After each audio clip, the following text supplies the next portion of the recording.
metiens garā, pat Krūglais nepieskārās. Jā. Nu, te individuāli mēģina. Metiens būs. Rācels 1-0!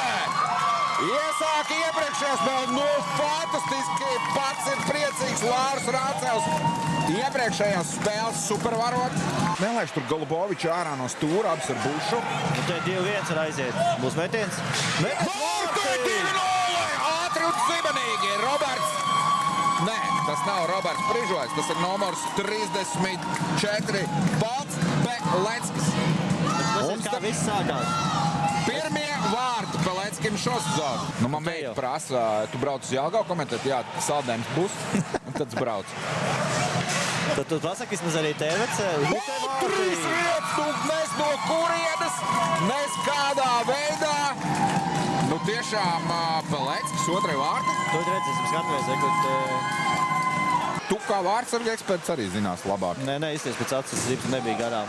Un te vēlreiz vārti. Tomēr pārlido arī pa pāri un rezultāts stāvokļos 3-2. Nu, to es gribēju redzēt, ka TV ar iemetu samazina. Nu, šeit, man liekas, nepaveicās. Tu redzēsim atkārtojumā, nu, tur nedaudz Boškovičam nepaveicās. Nu, divas tādas epizodes pie Wolf vārtiem jau.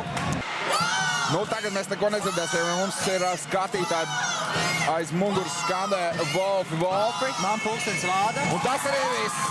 Rezultāts sērijā kļūst 1-1.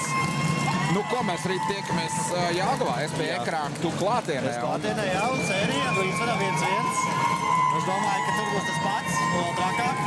Un es novēlu mums, spēlētājiem un visiem skatītājiem atkal vēl šādas spēles, kā šodien ar Rolandu Zariņu skatījāmies mēs. Tieši tā.